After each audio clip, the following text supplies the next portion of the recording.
What's up mga kachika? So for today's tutorial, ituturo ko sa inyo kung saan makikita ang mga recent subscribers mo.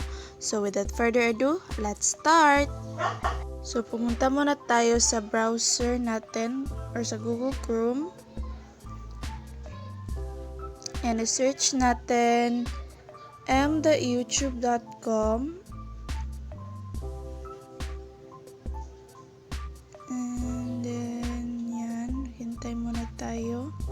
And then yan, so nandiyan na tayo, so i-click lang natin yung arrow na yan and click desktop site, i-check lang natin yan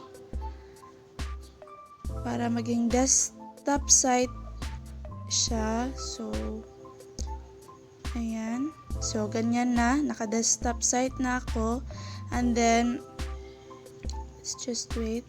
So yan.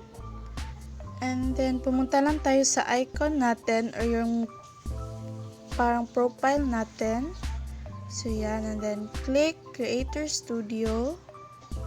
And then, yan.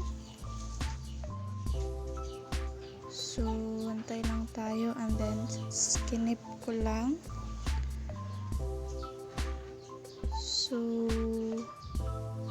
So, yan, antayin lang natin. And then, yan, nasa channel dashboard na tayo. So, i-zoom ko lang. Wait. So, yan. Channel dashboard. Then, yung channel analytics. Yung subscribers. So, yan. Yan. Yan na yung recent subscribers mo. So, see all lang natin. Click see all. Then yan, nakikita yung subscribers count. Yan. And then date subscribe.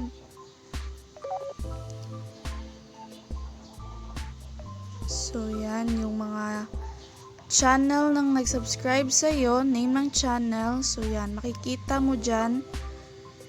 Yan, zoom ko lang. So, yan na.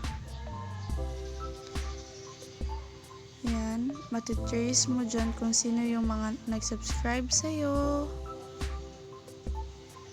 Then, yan.